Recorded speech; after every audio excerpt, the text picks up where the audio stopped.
Good evening, Professor. My name is Diman Saha, and today I'm going to discuss about the AI globalization and equity. First, I would like to share my screen, okay?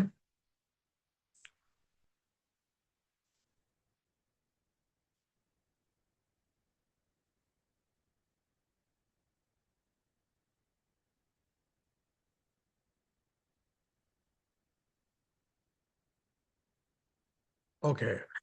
In this presentation, this is my first page, and my this is my second one, where you can see my agenda of this presentation, and then I'm going to go to the third slides where I'm going to discuss about the introduction of AI, globalization, and equity.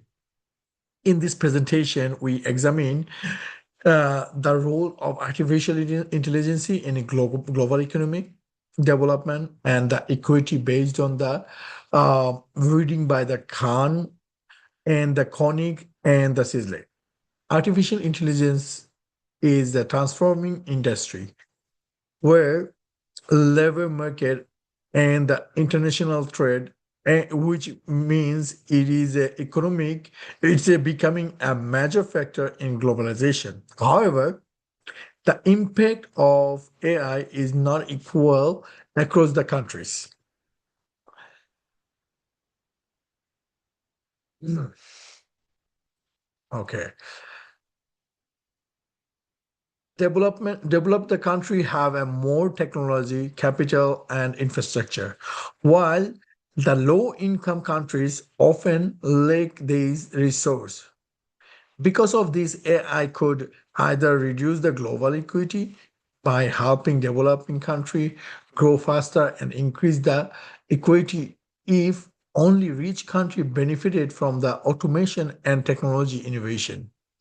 The two reading provided different but uh, comparatively is a perceive on this issue. Khan focus on how AI can support development in low-income countries, while Cornick and Sizzling focus on how AI may change global economic structure and potentially increase the equity. This presentation compared these that perspective and discuss strategic for low-income countries. Let's go to the next one actually. Okay. Okay. These slides, I'm going to discuss about the AI as a tool to reduce the equity. Okay. According to the Khan, artificial intelligence can be the powerful tool for the economic development in low income countries. The author explained that AI can improve important sectors such as healthcare, education, agriculture, energy, and the government services. I would like to put some example on that. AI can help improve the medical diagnosis in the area with limited doctors, improve the agriculture productivity through the smart farming, and improve the education through the digital learning system. The article also discussed that concept of where developing the countries keep older the technology and directly adopt the advanced digital technology. This allow them to develop the faster without following the same path as developed country. However, the author also emphasized that a country need digital infrastructure, skilled worker, and a supportive government policy to successful the AI. Without this foundation, AI adoption will be more difficult. Overall, the Khan argue that AI has a potential to reduce global equity if low-income countries are able to adopt and use the AI efficiently.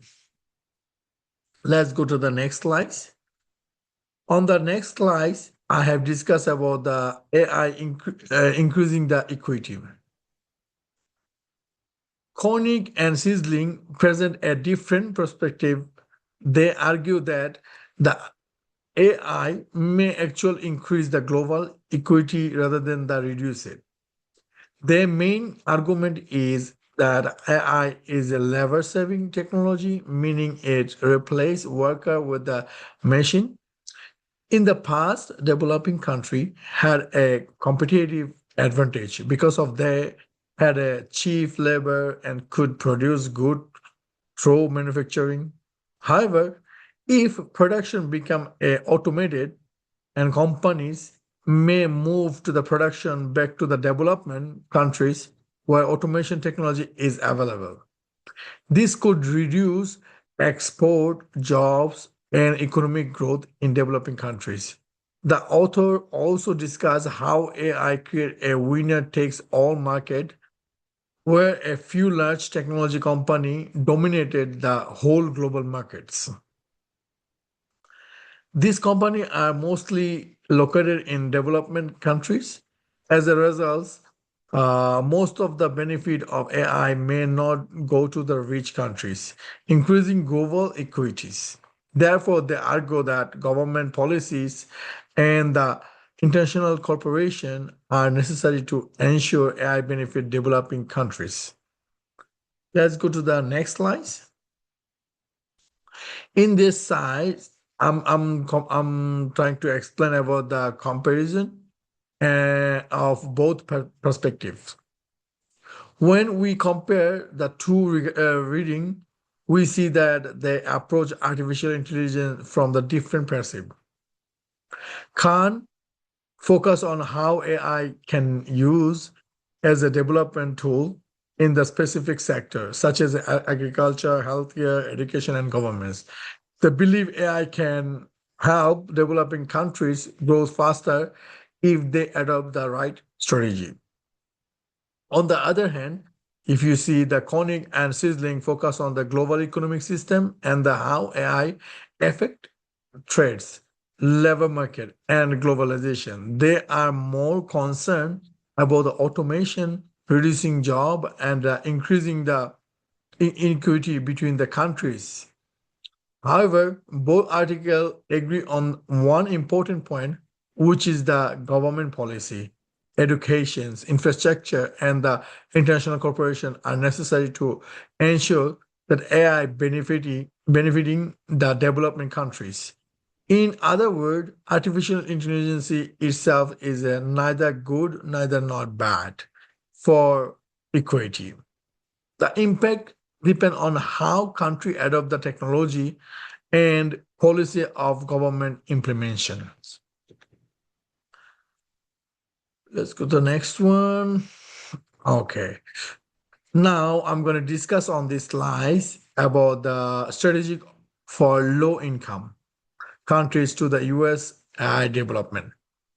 Based on both reading, several strategies are recommended for the low income countries to successful USE artificial intelligence for developments.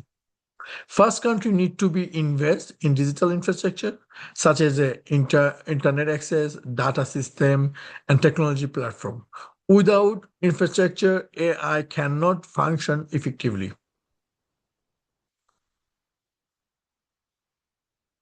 Okay.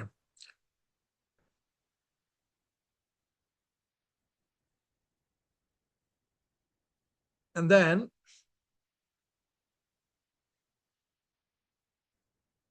second, as a countries need to be invest in education and digital skill so that worker can use and develop their AI technology. Third, government should promote AI adoption in sectors such as agriculture, healthcare, educations, and public administration where AI can be improved productively. And service will be get delivery smoothly. Fourth, I would like to say international cooperation is very important because of the low income country may not have enough financial resource or any kind of technology so the technology can transfer and the financial support from the development countries and the international organizations are necessary to fill up for AI technology. Finally, countries should focus on developing service industry such as the digital service, outsourcing, tourism, and the healthcare service, which may be less affected by the automation compared to the manufacturing. This is my last conclusion and the principle of implementation. In conclusion, I think the AI will play a major role in shaping in the future a global economy and globalization. The reading shows that AI can either reduce or increase the global equity depending on how it is adopted and managed. If only developed country benefited from the AI, or equity will be increased. However, if developing countries adopt the AI in agriculture or healthcare or education and digital services, AI can support economic growth and development. Government must be invest into the infrastructure and education and innovation policy to prepare for